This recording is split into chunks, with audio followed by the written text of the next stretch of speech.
My name is Nia Wearn. I'm a senior lecturer in computer game design at Staffordshire University. So I feel really out of place. I'm one of the few people not from Scotland. This place is amazing. My area of research is actually how do you teach game design at university, which is really useful because that's what I do. This talk, however, is going to be sort of a quick snapshot of kind of where the larger side of academia stands with games and where we deal with industry and what we have to be dealing with industry and the different stakeholders and where they all fit in. So, where we are, we're in Stoke-on-Trent as of last year. Stoke-on-Trent's an interesting place at the best of times. Most people have been through it on the train. It falls somewhere between Manchester and Birmingham. It's next to Alton Towers. It's fantastically placed to get to pretty much everywhere. My journey up here to this morning was about 3.5 hours through the Lake District. Beautiful. And because it's a modern university, it's a new university, your gift shop is fancier than my university, then it's got everything you could expect from modern, creative, media-based university courses. And like I said, right in the middle of the country, so it's fantastically placed for a lot of different examples. And we've had a load of new investment. We've got VR and mocap and computer labs and computer labs and computer labs. So this is a quick overview of where we're at. Those numbers are individual students. So that's running across 5 years. So we have everything from a foundation year to a master's course.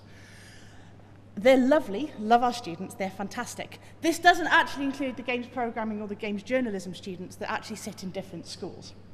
Departments we've just changed. But their numbers are healthy too. Our numbers are up. Our applications are up 64% for this coming year. So yeah, September's going to be amazing. But we also have a wide range of teaching staff, which means when we're talking about industry, we're talking about a massive range of things when it comes to industry. So we're not just talking about, I sometimes talk about the games industry as being the games industry TM. But we have to think about the games industry from everything from, like I said, journalism and programming, to different skill sets, to different backgrounds, to what people bring in when they come as students. Quite often our students come from college courses, they've already done 2 years of games. So it's not even like they're coming to us fresh. And we have to think about different ways we think of the industry when we have to prepare our students if they still want to enter it at the end of it. So yeah, and you can see the range of courses as well, so it's quite interesting. Games art is fairly new, and that's grown to be one of our biggest courses. It's now neck and neck with our traditional game design. We started a BA Hons in game studies in September, and again, that's pulling in quite an interesting group of people, and that's looking to be growing year on year. So the growth in our area is amazing. We also know that's the similar as other universities of our size and our type, so it's not like that is a picture. So when we talk about our relationship with industry, we have to talk about different stakeholders. And one of those stakeholders is the students, and it's worth remembering those. They're coming, they're paying their fees, they're very keen, they're very motivated, they love and want to do games. They want to make games, they want to be part of the games industry. But we also need to think about what our students need from industry at the point of where we're teaching to.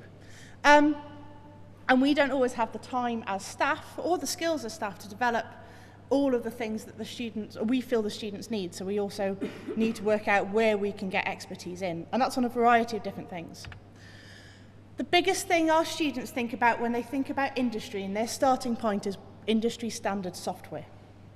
Now this kind of gets forgotten in quite a lot of the conversations about studio this.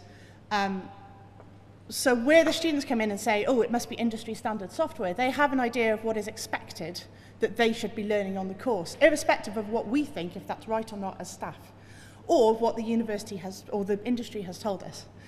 So we also have massive issues with licenses.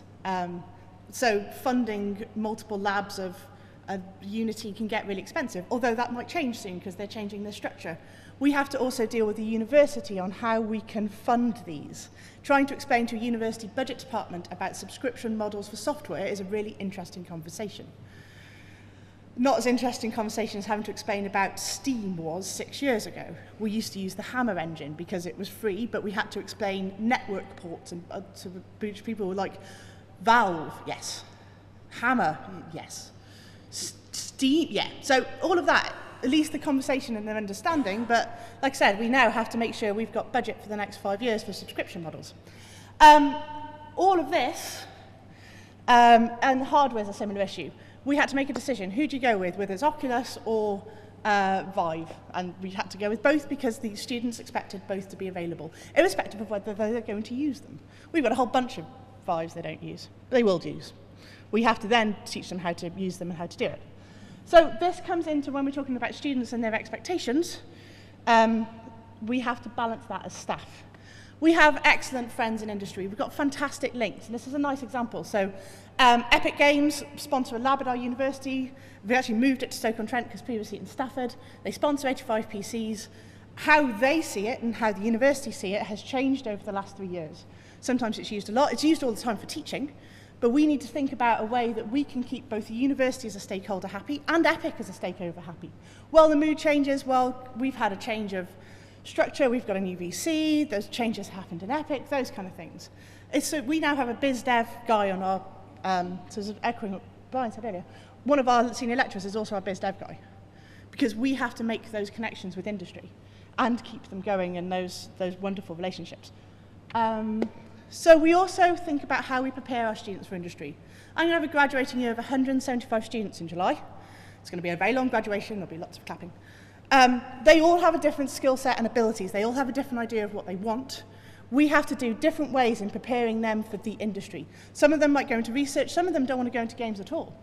We have to share a variety of different stories, and progression narratives are a really important thing for us. So yes, we have Hollywood success stories, guys who got hired at Rockstar and stuff before they'd graduated. But this is one of my favourites. So Jack graduated 3 years ago. He's gone through everything. He set up a company with his mate. He'd done some international volunteering. He'd worked at Greg's. He can make a pasty. He finally has his first QA job about 3 years later at Rockstar Lincoln, and he was one of 900 applicants.